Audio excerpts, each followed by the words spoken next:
인생을 살아가다 보면 선택의 기로에 서게 되는 순간들이 있죠. 어떤 길을 가야 할지, 어떤 결정을 내려야 할지 막막할 때가 있습니다. 그럴 때 우리에게는 특별한 안내자가 필요한데요. 바로 성령님이십니다. 성령님은 삼위일체 하나님의 한 분이시며 우리와 함께 하시는 하나님의 영이십니다. 많은 분들이 성령님에 대해 신비롭고 어렵게 생각하시는데요. 사실 성령님은 우리에게 가장 가까이 계신 분입니다. 예수님께서 제자들에게 하신 약속을 보면 이렇습니다. 내가 아버지께 구하겠으니 그가 또 다른 보혜사를 너희에게 주사 영원토록 너희와 함께 있게 하리니 그는 진리의 영이라. 이는 요한복음 14장 16절에서 17절의 말씀입니다. 여기서 보혜사라는 단어는 헬라어로 파라클레토스인데요.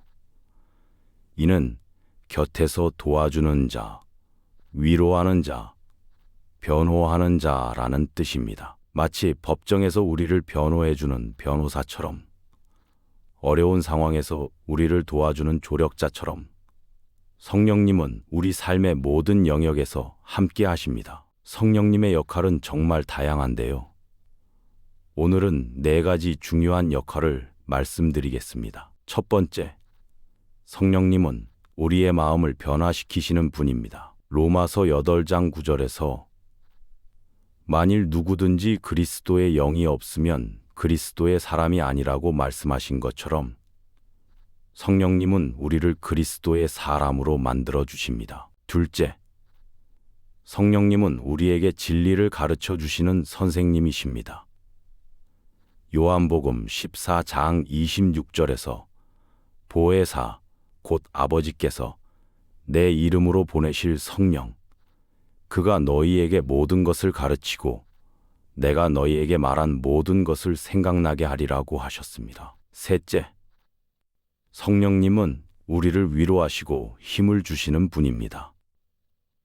사도행전 9장 31절에서 교회가 평안하여 든든히 서가고 주를 경외함과 성령의 위로로 진전하여 수가 더 많아지니라고 기록되어 있습니다. 넷째, 그리고 가장 중요한 것은 성령님이 우리를 인도하시는 분이라는 것입니다. 마치 어둠 속에서 길을 잃었을 때 등불이 우리 앞길을 밝혀주는 것처럼 인생의 복잡한 갈림길에서 GPS가 정확한 길을 안내해주는 것처럼 성령님은 우리 인생의 나침반이 되어주십니다. 현대를 살아가는 우리는 수많은 정보와 선택지 앞에서 혼란을 겪습니다. 인터넷에는 온갖 조언들이 넘쳐나고 주변 사람들은 각기 다른 의견을 제시합니다. 그 속에서 과연 무엇이 옳은 길인지, 하나님의 뜻은 무엇인지 분별하기 어려울 때가 많습니다. 바로 이럴 때 성령님의 인도하심이 필요한 것입니다. 성령님은 우리의 개인적인 필요뿐만 아니라 하나님 나라의 확장을 위한 큰 그림도 보여주십니다. 개인의 삶과 하나님의 뜻이 어떻게 연결되는지, 내가 어떤 역할을 감당해야 하는지를 알게 해주십니다.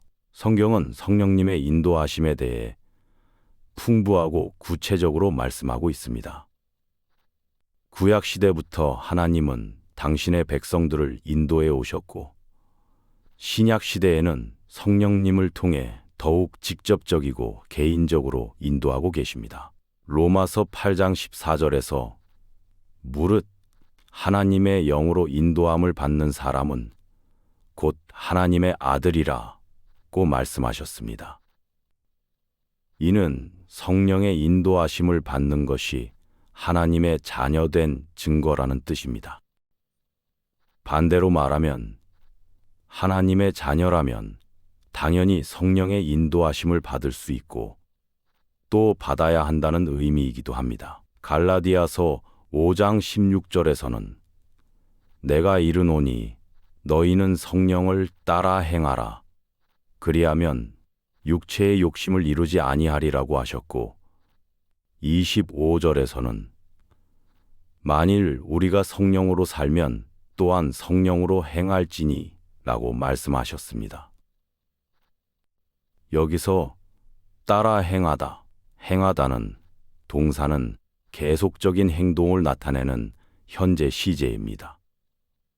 즉, 성령의 인도하심은 일회성이 아니라 지속적이고 일상적인 것이어야 한다는 뜻입니다. 성령님의 인도하심은 다양한 방식으로 나타납니다. 첫째, 내적인 평안이나 불안감을 통해서입니다. 빌립보서 4장 7절에 하나님의 평강이 그리스도 예수 안에서 너희 마음과 생각을 지키시리라는 말씀처럼 하나님의 뜻에 맞는 선택을 할 때는 마음의 평안이 임합니다. 반대로 하나님의 뜻에 어긋나는 일을 하려 할 때는 마음이 불편하고 평안이 없습니다. 둘째, 성경 말씀을 통한 깨달음입니다.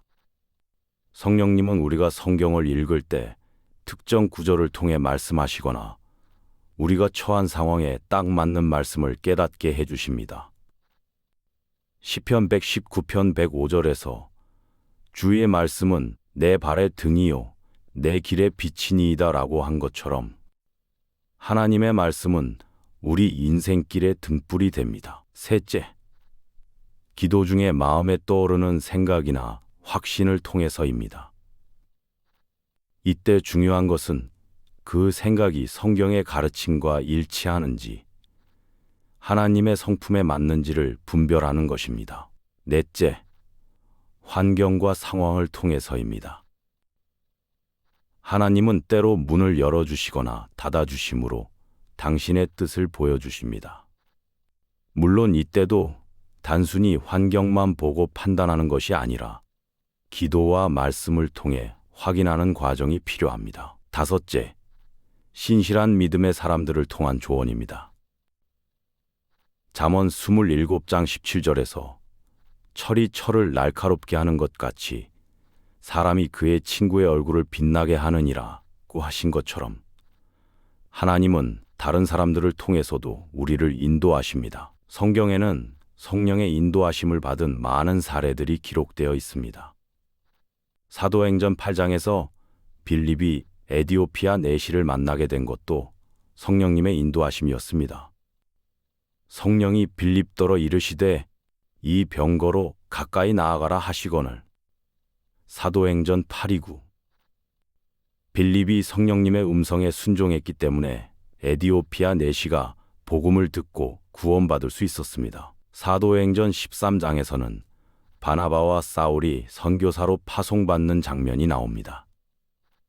주를 섬겨 금식할 때에 성령이 이르시되 내가 불러시키는 일을 위하여 바나바와 사울을 따로 세우라 하시니. 사도행전 13:2. 이처럼 성령님은 개인의 삶뿐만 아니라 교회의 중요한 결정들도 인도하십니다. 사도행전 16장에서는 바울이 아시아와 비두니아로 가려 했지만 성령님이 허락하지 않으시고 대신 마케도니아로 인도하신 이야기가 나옵니다.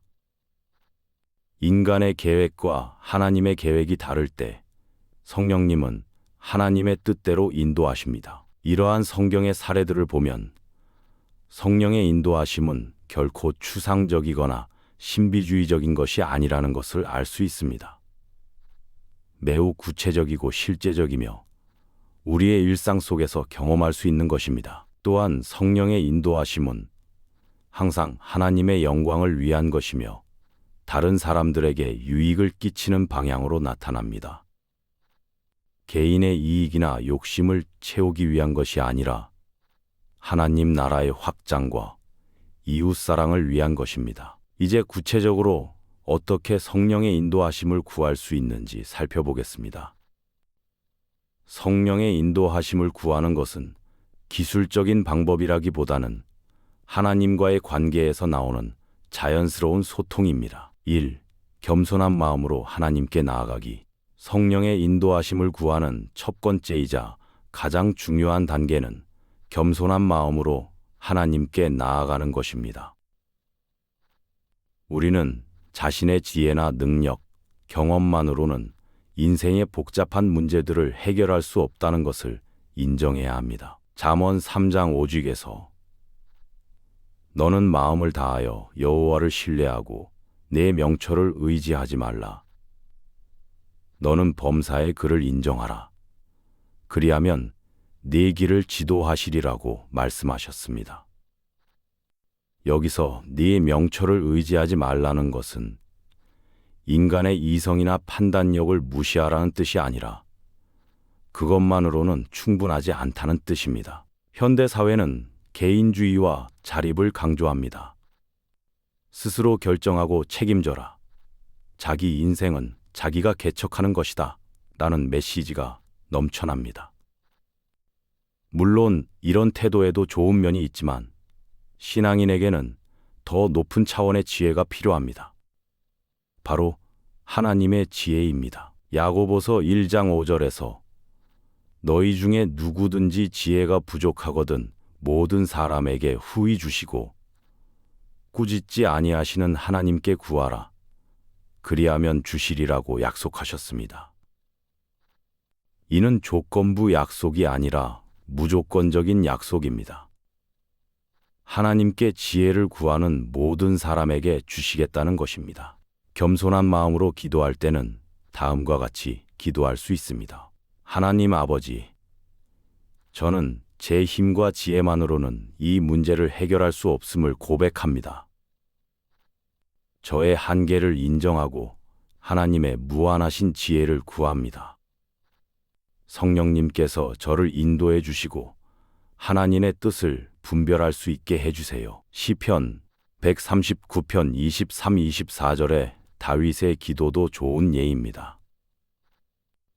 하나님이여, 나를 살피사 내 마음을 아시며 나를 시험하사 내 뜻을 아옵소서. 내게 무슨 악한 행위가 있는지 보시고 나를 영원한 길로 인도하소서. 이 기도에서 주목할 점은 다윗이 자신의 마음을 하나님께 완전히 열어놓고 있다는 것입니다. 숨기거나 포장하지 않고 있는 그대로의 마음을 하나님께 드러내놓고 있습니다. 성령의 인도하심을 받으려면 이런 투명함이 필요합니다. 또한 회개하는 마음도 중요합니다. 죄로 인해 더러워진 마음으로는 성령님의 세미한 음성을 분별하기 어렵기 때문입니다. 요한일서 1장 9절에서 만일 우리가 우리 죄를 자백하면 그는 미쁘시고 의로우사 우리 죄를 사하시며 우리를 모든 불의에서 깨끗하게 하실 것이요 라고 약속하셨습니다. 이 말씀 읽기와 묵상을 통한 인도하시, 성령님은 성경 말씀을 통해 우리를 인도하십니다. 성경은 하나님의 영감으로 기록된 책이므로 성령님은 절대 성경과 다른 방향으로 인도하지 않으십니다. 따라서 성경 말씀에 깊이 뿌리 내린 사람일수록 성령의 인도하심을 더 정확하게 분별할 수 있습니다. 요한복음 16장 13절에서 그러나 진리의 성령이 오시면 그가 너희를 모든 진리 가운데로 인도하시리니 라고 하셨습니다. 여기서 진리는 곧 하나님의 말씀을 가리킵니다. 성령님은 우리를 하나님의 말씀으로 인도하시고 말씀을 통해 하나님의 뜻을 깨닫게 해주십니다. 성경을 읽을 때는 단순히 정보를 얻기 위해서가 아니라 하나님의 음성을 듣기 위해 읽어야 합니다. 매일 성경을 읽기 시작하기 전에 이렇게 기도해 보세요. 성령님, 오늘 이 말씀을 통해 제게 무엇을 말씀하시는지 깨닫게 해주세요. 제가 처한 상황에서 필요한 하나님의 뜻을 알게 해주시고 이 말씀이 제 마음에 생명이 되게 해주세요. 때로는 평소에 수없이 읽었던 구절이 어떤 특별한 상황에서 새로운 의미로 다가올 때가 있습니다. 이는 성령님께서 그 말씀을 통해 우리에게 구체적인 인도하심을 주시는 것입니다. 묵상도 중요합니다. 단순히 읽고 지나가는 것이 아니라 읽은 말씀을 마음에 새기고 반복해서 생각하는 것입니다. 시편 1편 2절에서 오직 여호와의 율법을 즐거워하여 그의 율법을 주야로 묵상하는도다 라고 하신 것처럼 하나님의 말씀을 묵상하는 사람은 시냇가에 심은 나무가 철을 따라 열매를 맺으며 그 잎사귀가 마르지 아니함 같으니 그가 하는 모든 일이 다 형통하리로다. 시편 1편 3절은 복을 받습니다. 현대인들은 바쁘다는 핑계로 성경을 깊이 묵상하는 시간을 갖지 못하는 경우가 많습니다. 하지만 성령의 인도하심을 받으려면 말씀 묵상이 필수입니다. 하루에 한 구절이라도 좋으니 깊이 묵상하는 시간을 가져보세요. 또한 성경을 읽을 때는 전체적인 맥락을 이해하려고 노력해야 합니다. 한 구절만 떼어내서 해석하면 잘못된 결론에 도달할 수 있기 때문입니다. 성령님은 성경 전체의 조화로운 가르침을 통해 우리를 인도하십니다. 3. 기도 중에 잠잠히 하나님의 음성 듣기. 많은 사람들이 기도할 때 자신의 이야기만 하고 끝내는 경우가 많습니다. 마치 일방적인 독백처럼 자신이 하고 싶은 말만 하고 하나님의 응답을 들으려고 하지 않습니다. 하지만 진정한 기도는 하나님과의 대화입니다. 대화에는 말하기와 듣기가 모두 포함되어야 합니다. 시편 46편 10절에서 잠잠하고 내가 하나님됨을 알지어다 라고 하셨습니다. 여기서 잠잠하다는 히브리어 라파는 단순히 조용히 하는 것이 아니라 모든 활동을 멈추고 하나님께 집중하는 것을 의미합니다. 하나님의 음성은 대부분 세미한 소리입니다. 열왕기상 19장에서 엘리야가 호렙산에서 하나님을 만났을 때 하나님은 크고 강한 바람에도 지진에도 불에도 계시지 않았습니다. 그 후에 온 세미한 소리 중에 계셨습니다. 열왕기상 19장 11절. 현대사회는 소음으로 가득합니다. 자동차 소리, TV 소리, 휴대폰 알림음, 각종 전자기기 소리들이 끊임없이 우리 귀를 자극합니다. 또한 마음의 소음도 있습니다. 걱정, 불안, 계획, 욕망들이 끊임없이 우리 마음을 어지럽힙니다. 이런 상황에서 하나님의 세미한 음성을 듣기는 매우 어렵습니다. 따라서 의도적으로 조용한 시간과 장소를 만들어야 합니다. 가능하다면 매일 일정한 시간을 정해서 모든 소음을 차단하고 하나님께만 집중하는 시간을 가져보세요. 처음에는 5분부터 시작해서 점차 시간을 늘려가는 것이 좋습니다. 잠잠한 기도의 구체적인 방법. 1. 편안한 자세로 앉아서 눈을 감습니다. 2. 천천히 깊게 호흡하면서 마음을 진정시킵니다. 3. 하나님께서 함께 하신다는 것을 믿고 인식합니다. 4. 마음에 떠오르는 생각들을 하나님께 맡기고 비웁니다. 5. 주님, 말씀하옵소서. 주의 종이 듣겠나이다라고 기도합니다. 이때 중요한 것은 조급해하지 않는 것입니다. 하나님의 음성은 우리의 일정에 맞춰 들리는 것이 아닙니다. 때로는 즉시 들릴 수도 있고, 때로는 며칠 또는 몇 주 후에 들릴 수도 있습니다. 4. 구체적인 상황에 대한 기도. 막연하게 인도해 주세요 라고 기도하기보다는 구체적인 상황과 필요에 대해 성령의 인도하심을 구하는 것이 좋습니다. 하나님은 우리의 모든 상황을 다 아시지만 구체적으로 기도할 때 우리 자신도 무엇을 구하는지 더 명확해지고 하나님의 응답도 더 분명하게 받을 수 있습니다. 구체적인 기도의 예시들. 하나님, 이번 직장 이직을 앞두고 어떤 회사를 선택해야 할지 모르겠습니다. A 회사와 B 회사 중에서 하나님의 뜻은 무엇인지 알게 해주세요. 단순히 연봉이나 조건만 보지 않고 하나님께서 제게 주신 소명을 더 잘 감당할 수 있는 곳이 어디인지 분별하게 해주세요. 주님, 이 사람과 결혼을 생각하고 있는데 이것이 정말 하나님의 뜻인지 확신이 서지 않습니다. 서로를 진정으로 사랑하는지, 함께 하나님을 섬기며 살아갈 수 있는지, 이 관계가 하나님께 영광이 되는지 분별하게 해주세요. 하나님, 아이의 교육 문제로 고민이 많습니다. 어떤 학교를 보낼지, 어떤 교육 방향을 잡을지 지혜를 주세요. 세상의 기준이 아니라 하나님의 기준으로 아이를 키울 수 있게 인도해 주세요. 이렇게 구체적으로 기도할 때 하나님께서도 구체적으로 응답해 주십니다. 때로는 말씀을 통해, 때로는 환경을 통해, 때로는 다른 사람의 조언을 통해 명확한 답을 주십니다. 순종하는 마음으로 준비하기. 성령의 인도하심을 구할 때 가장 중요한 것 중 하나는 순종하는 마음을 미리 준비하는 것입니다. 하나님의 뜻이 내 생각이나 계획과 다를 수 있고, 때로는 이해하기 어렵거나 어려운 길을 가야 할 수도 있습니다. 그럼에도 불구하고 순종하겠다는 마음을 미리 준비해야 합니다. 사무엘상 3장에서 어린 사무엘이 하나님의 부르심에 말씀하옵소서 주의 종이 듣겠나이다.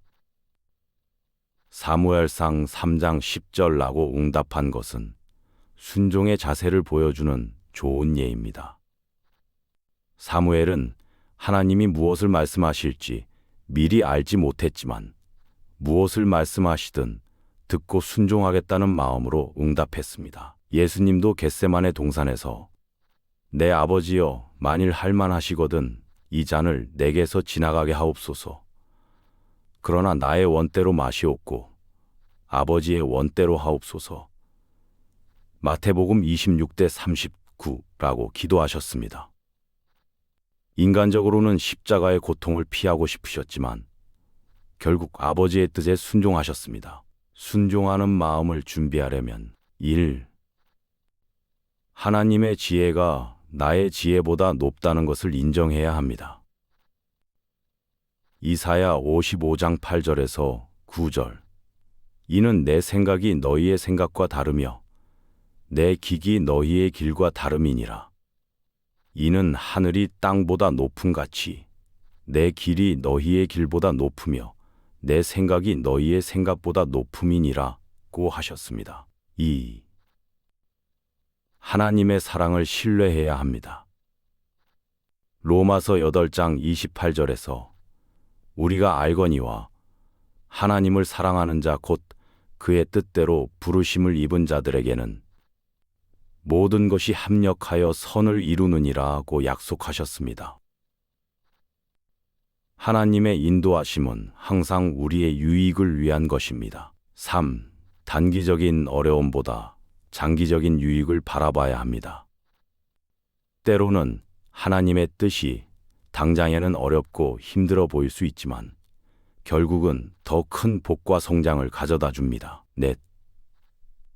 하나님께서 필요한 힘과 능력을 주실 것을 믿어야 합니다.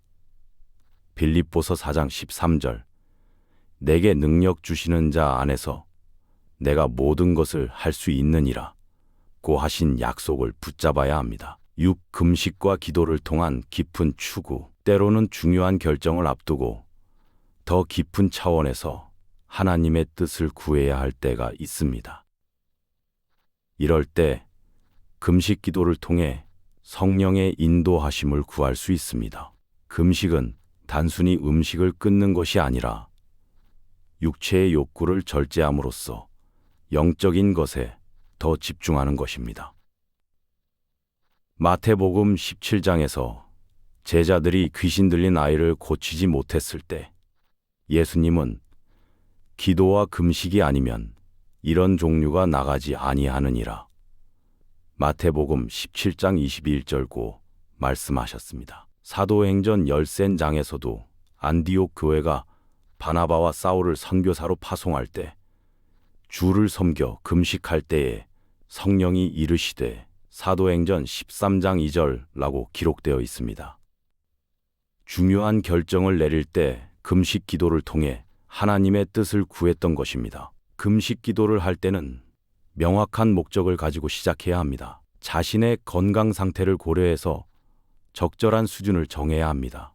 금식하는 동안 더 많은 시간을 기도와 말씀 묵상에 할애해야 합니다. 금식 자체가 목적이 아니라 하나님과의 더 깊은 교제가 목적임을 잊지 말아야 합니다. 성령의 인도하심을 구했다면 이제 그것이 정말 성령님의 음성인지 분별해야 합니다.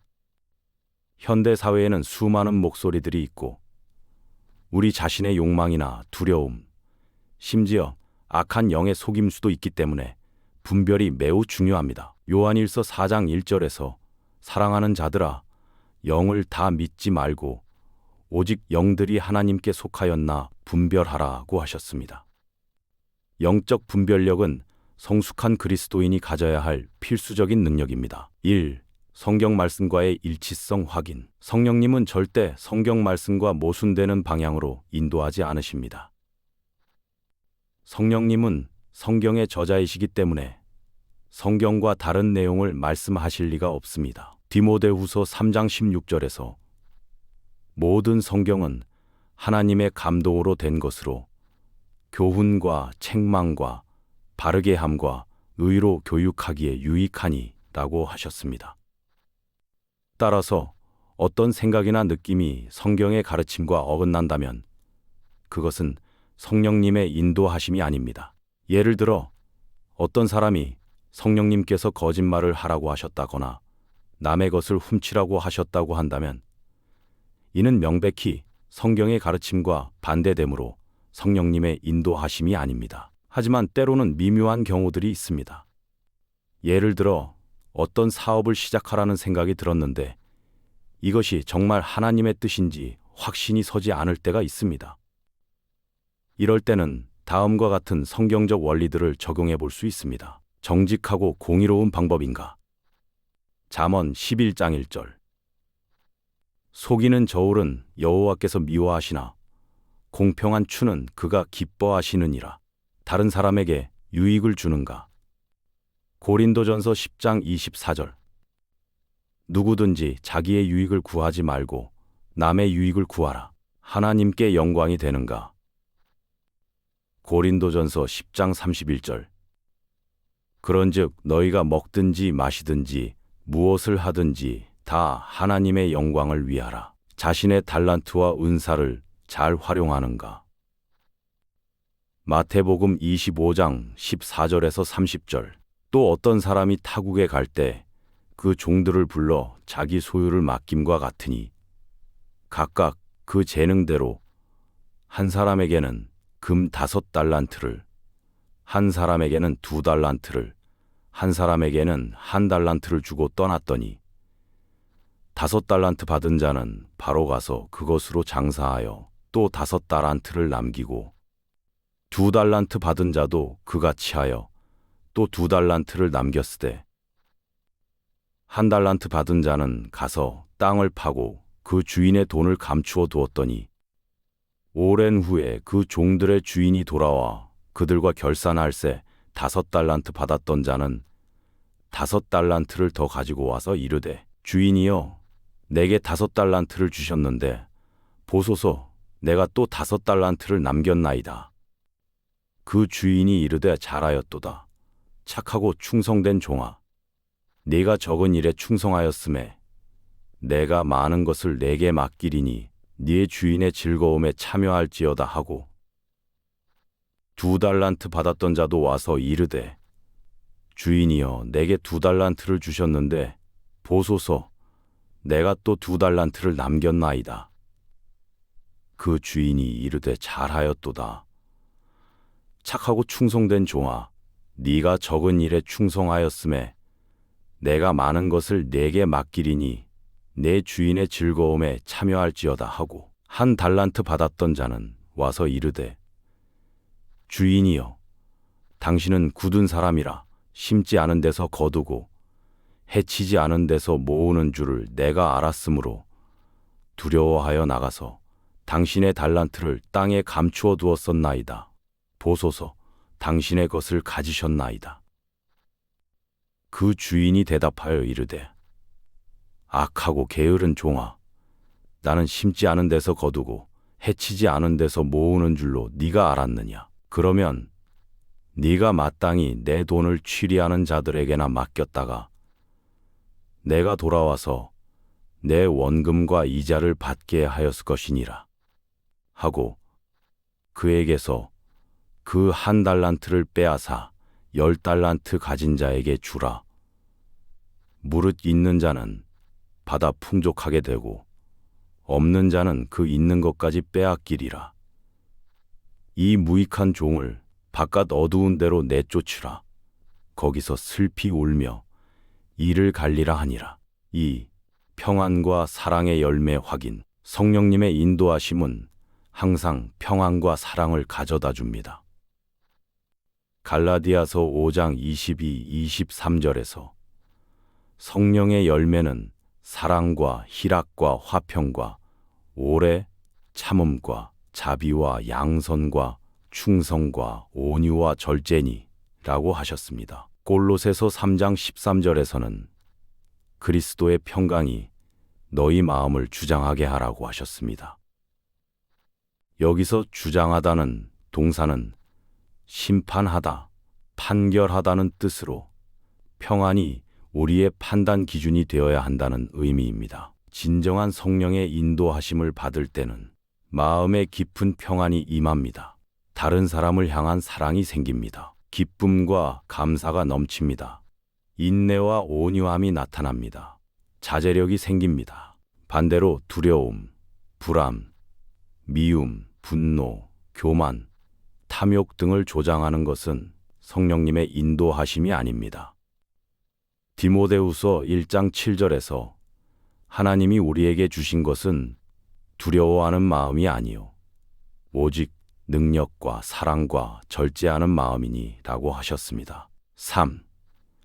하나님의 영광과 다른 사람의 유익 고려. 성령님의 인도하심은 궁극적으로 하나님의 영광을 드러내고 다른 사람들에게 유익을 끼치는 방향입니다.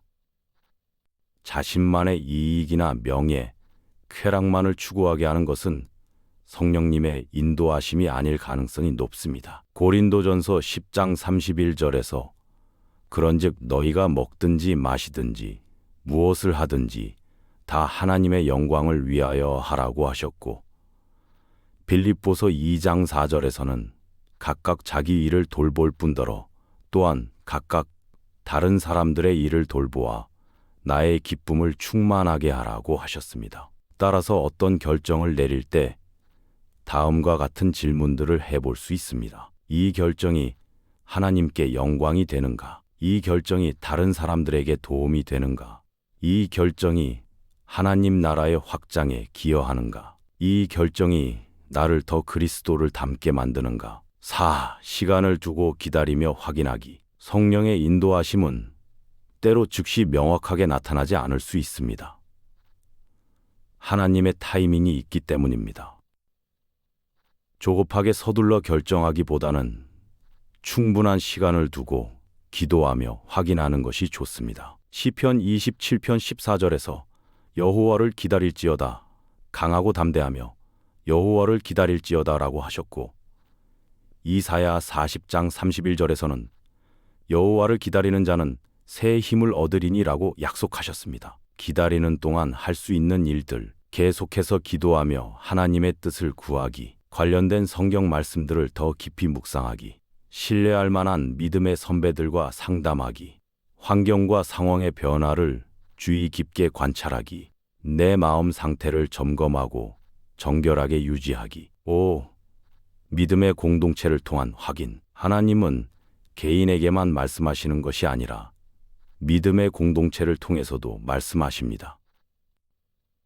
중요한 결정을 내릴 때는 신뢰할 만한 믿음의 선배들이나 동역자들과 상의하는 것이 좋습니다. 잠언 3장 14절에서 지략이 없으면 백성이 망하여도 모사가 많으면 평안을 누리느니라고 하셨고, 잠언 10장 22절에서는 의논이 없으면 계획이 무너지고 모사가 많으면 계획이 성립하느니라고 하셨습니다. 다만 이때 주의할 점은 누구의 조언을 구할 것인가 하는 것입니다.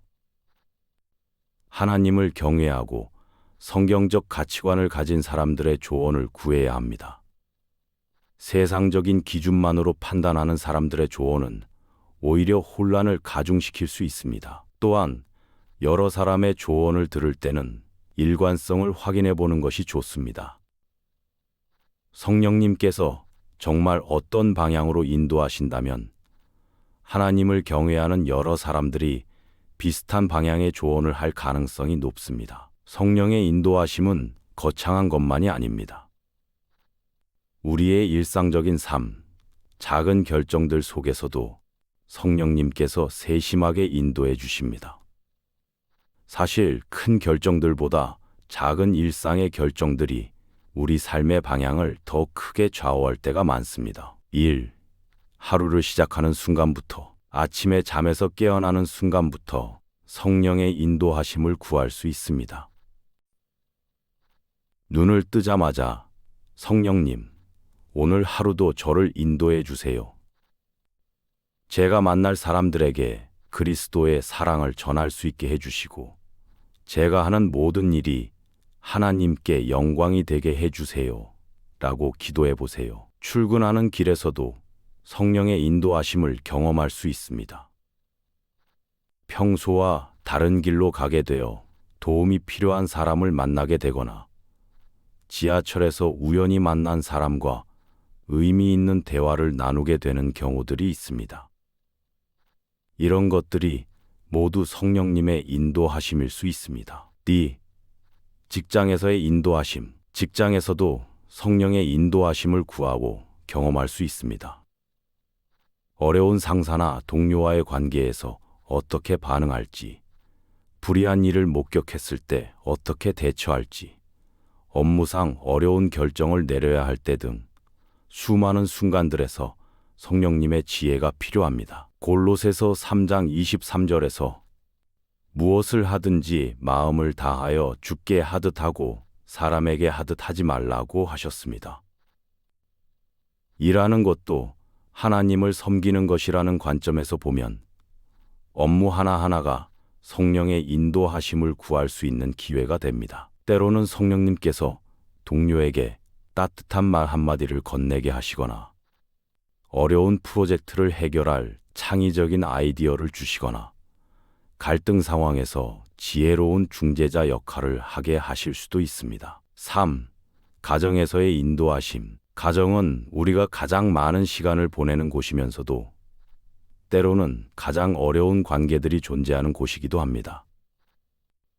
부부 관계, 부모 자녀 관계, 시부모와의 관계 등에서 성령의 인도하심이 특히 필요합니다. 배우자와 의견이 다를 때 어떻게 소통할지, 아이들을 어떻게 훈육할지, 가족의 중요한 결정을 내릴 때 등 일상의 수많은 순간들에서 성령님의 지혜를 구할 수 있습니다. 에베소서 5장과 6장에서는 가정에서의 관계에 대해 자세히 말씀하고 있습니다.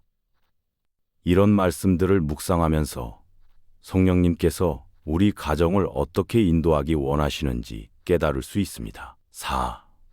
인간관계에서의 인도하심. 사람들과의 관계에서도 성령의 인도하심이 필요합니다. 새로운 사람을 만났을 때 어떤 관계를 형성할지, 어려운 사람과 어떻게 지낼지, 상처를 준 사람을 어떻게 용서할지 등 다양한 상황에서 성령님의 지혜가 필요합니다. 로마서 12장 18절에서 할 수 있거든 너희로서는 모든 사람과 더불어 화목하라고 하셨고, 에베소서 4장 32절에서는 서로 친절하게 하며 불쌍히 여기며 서로 용서하기를 하나님이 그리스도 안에서 너희를 용서하심과 같이 하라고 하셨습니다. 때로는 성령님께서 어떤 사람에게 먼저 다가가라고 하시거나, 어떤 사람과는 적절한 거리를 유지하라고 하시거나, 갈등 상황에서 먼저 사과하라고 하실 수도 있습니다. 5. 돈과 시간 관리에서의 인도하심. 돈을 어떻게 사용할지, 시간을 어떻게 배분할지도 성령의 인도하심을 구할 수 있는 영역입니다. 마태복음 6장 33절에서 그런즉 너희는 먼저 그의 나라와 그의 의를 구하라. 그리하면 이 모든 것을 너희에게 더하시리라고 하셨습니다. 어떤 물건을 살지 말지, 어떤 사역에 헌금할지, 어떤 활동에 시간을 투자할지 등 작은 결정들 하나하나가 모여서 우리의 삶의 방향을 결정합니다. 이런 결정들에서도 성령님의 인도하심을 구한다면 더욱 의미 있고 보람찬 삶을 살 수 있습니다. 6. 어려움과 시련 속에서의 인도하심. 인생을 살다 보면 예상치 못한 어려움들을 만나게 됩니다. 질병, 실직, 경제적 어려움, 인간관계의 갈등, 사별 등 다양한 시련들이 찾아옵니다. 이런 때일수록 성령의 인도하심이 절실히 필요합니다. 로마서 8장 28절에서 우리가 알거니와 하나님을 사랑하는 자, 곧 그의 뜻대로 부르심을 입은 자들에게는 모든 것이 합력하여 선을 이루느니라고 약속하셨습니다. 어려운 상황에서도 하나님의 선하신 뜻이 있다는 것을 믿고 그 상황을 어떻게 이겨낼지 성령님의 인도하심을 구해야 합니다. 때로는 성령님께서 인내하라고 하시고, 때로는 적극적으로 대처하라고 하시고, 때로는 도움을 요청하라고 하실 수 있습니다. 각 상황에 맞는 지혜를 성령님께서 주십니다. 성령의 인도하심을 구하는 것은 단순한 기술이나 방법론이 아닙니다. 그것은 살아계신 하나님과의 살아있는 관계이며 평생에 걸친 영적 여정입니다. 이 여정을 통해 우리는 점점 더 하나님의 마음을 알게 되고 그분의 뜻에 민감하게 반응할 수 있게 됩니다. 1. 성장하는 과정임을 인정하기. 성령의 인도하심을 분별하는 것은 하루아침에 완성되는 것이 아닙니다. 마치 어린아이가 걸음마를 배우듯이 처음에는 서툴고 실수도 많이 하지만 계속 연습하면서 점점 더 능숙해지는 과정입니다. 고린도전서 13장 11절에서 바울은 내가 어렸을 때에는 말하는 것이 어린아이와 같고 깨닫는 것이 어린아이와 같고 생각하는 것이 어린아이와 같다가 장성한 사람이 되어서는 어린아이의 일을 버렸노라고 말했습니다. 영적 성장도 마찬가지입니다. 처음에는 하나님의 음성을 분별하기 어려울 수 있습니다. 내 생각인지 하나님의 뜻인지 확신이 서지 않을 때도 많습니다. 하지만 포기하지 말고 계속 시도하며 연습해야 합니다. 실수를 하더라도 하나님께서는 우리의 진실한 마음을 아시고 계속 인도해 주십니다. 2. 완벽함을 추구하기보다 신실함을 추구하기. 성령의 인도하심을 구할 때 완벽해야 한다는 압박감을 가질 필요는 없습니다. 하나님은 우리의 완벽함을 요구하시는 것이 아니라 신실함을 요구하십니다. 마태복음 25장의 달란트 비유에서도 잘했도다, 착하고 충성된 종아 라고 하셨습니다. 여기서 중요한 것은 충성입니다. 많은 달란트를 받은 사람이나 적은 달란트를 받은 사람이나 모두 충성스럽게 사용했을 때 같은 칭찬을 받았습니다. 우리에게 중요한 것은 매 순간 성령님의 인도하심을 구하려는 마음가짐과 그 인도하심에 순종하려는 의지입니다. 비록 때로 실수하고 잘못 판단할 수 있지만 계속해서 하나님의 뜻을 구하는 마음을 가지고 있다면 하나님께서 우리를 올바른 길로 인도해 주실 것입니다. 3. 공동체와 함께 걷는 여정. 성령의 인도하심을 구하는 것은 개인적인 영성이지만 동시에 공동체적인 차원도 있습니다.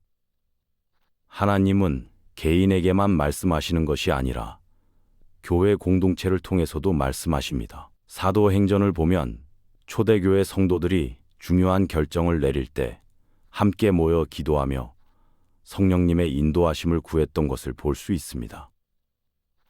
사도행전 15장의 예루살렘 회의에서도 성령과 우리는 이 요긴한 것들 외에는 아무 짐도 너희에게 지우지 아니하는 것이 옳은 줄 알았노라. 사도행전 15 대입하라고 결론 지었습니다. 믿음의 공동체 안에서 서로의 경험을 나누고 서로를 위해 기도하며 서로에게 조언을 구하는 것은 성령의 인도하심을 더 정확하게 분별하는 데 큰 도움이 됩니다. 4. 인내와 기다림의 미덕. 현대 사회는 빠른 것을 선호합니다. 인스턴트 음식, 빠른 인터넷, 즉석 배송 등 모든 것이 빨라야 합니다. 하지만 하나님의 음성을 듣는 것은 서두를 수 없습니다. 하나님께는 하나님만의 타이밍이 있습니다. 전도서 3장 1절에서 천하의 범사가 기한이 있고 모든 목적이 이룰 때가 있나니 라고 하셨습니다. 때로는 즉시 답을 주시기도 하지만 때로는 우리가 기다리며 준비되기를 원하십니다. 기다리는 것도 하나의 응답입니다. 하나님께서 아직 때가 아니다라고 말씀하시는 것일 수 있습니다. 기다리는 동안 우리는 더 성숙해지고 상황이 더 명확해지며 하나님의 뜻을 더 정확하게 이해할 수 있게 됩니다. 이사야 40장 3~1절의 약속을 기억하세요. 여호와를 기다리는 자는 새 힘을 얻으리니 독수리가 날개치며 올라감 같을 것이요 다른 박질하여도 곤하지 아니하며 걸어가도 피곤하지 아니하리로다. 오, 감사와 찬양의 삶. 성령의 인도하심을 받는 삶은 감사와 찬양이 넘치는 삶입니다. 큰 일에서든 작은 일에서든 하나님의 인도하심을 경험할 때마다 감사의 마음이 우러나옵니다. 데살로니가전서 5장 16, 18절에서 항상 기뻐하라, 쉬지 말고 기도하라, 범사에 감사하라. 이것이 그리스도 예수 안에서 너희를 향하신 하나님의 뜻이니라고 하셨습니다. 감사는 단순히 좋은 일이 있을 때만 하는 것이 아니라 항상 범사에 감사하는 것입니다. 내게 보이는 것이 전부가 아닌 것입니다. 성령님은 우리를 사랑하시고 우리에게 가장 좋은 길을 준비해 두셨습니다. 그 길이 때로는 험하고 어려울 수 있지만 성령님께서 함께 걸어가 주시기 때문에 두려워할 필요가 없습니다. 신앙생활을 시작하는 여러분, 성령님의 인도하심을 구하는 기도를 통해 하나님과 깊은 교제를 나누시기 바랍니다.